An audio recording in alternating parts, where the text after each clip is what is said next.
বাংলা নববর্ষ বা বাংলা সন, এই বাংলা সনের প্রবর্তক কে ছিলেন? সম্রাট আকবর। সম্রাট আকবরের আমলে বাংলা সনটা যে হয়েছে এটা হিজরি সনের সাথে মিল করে হয়েছে। হিজরি সনটা হলো চান্দ্রবর্ষ, আর বাংলা সনটাকে শুধুমাত্র ওই সনটাকেই আপনার সৌরবর্ষে পরিণত করা হয়েছে, এটাতে রূপান্তর কনভার্ট করা হয়েছে, জাস্ট এটাই। তাহলে বাংলা সনের সাথে নবী সাল্লাল্লাহু আলাইহি ওয়াসাল্লাম হিজরি সনের একটা নিগুড় সম্পর্ক আছে। সম্পর্ক কি? ওইটারই একটা রূপ মাত্র এটা। সেই সনটাতে, সেই সনটার প্রথম দিনটাতে মুসলমানদেরকে যত সব শিরকি কর্মকাণ্ড করে তারপরে মুসলমানদেরকে সেই দিন বরণ করতে আমাদেরকে নির্দেশ দেওয়া হচ্ছে। খুবই দুঃখজনক, খুবই আপত্তিকর। দেখুন, মঙ্গল শোভাযাত্রা করা হয় কেন?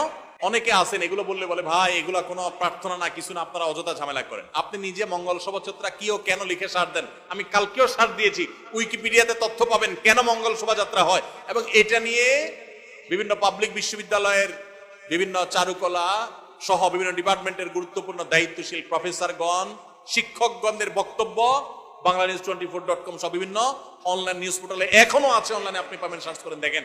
সেখানে তারা তাদের সাক্ষাৎকারে পরিষ্কার জানিয়েছে যে এটা হলো সারা বছর ভালো থাকার জন্য, মঙ্গল প্রার্থনার জন্য মঙ্গল শোভাযাত্রা। অর্থাৎ এই শোভাযাত্রা করলে এর মাধ্যমে মঙ্গল কামনা করা হয়। যে মানুষগুলো সারাদিন নিজেদেরকে বিজ্ঞান মনস্ক বলে, এই মানুষগুলো সারা দেশের, সারা পৃথিবীর বিজ্ঞানীরা শুনি এটা আবিষ্কার করছে, ওইটা আবিষ্কার করছে, আর আমার দেশের কলা বিজ্ঞানীরা শুধুমাত্র মুখস্থ আর কিছু আবিষ্কার করতে পারেনি।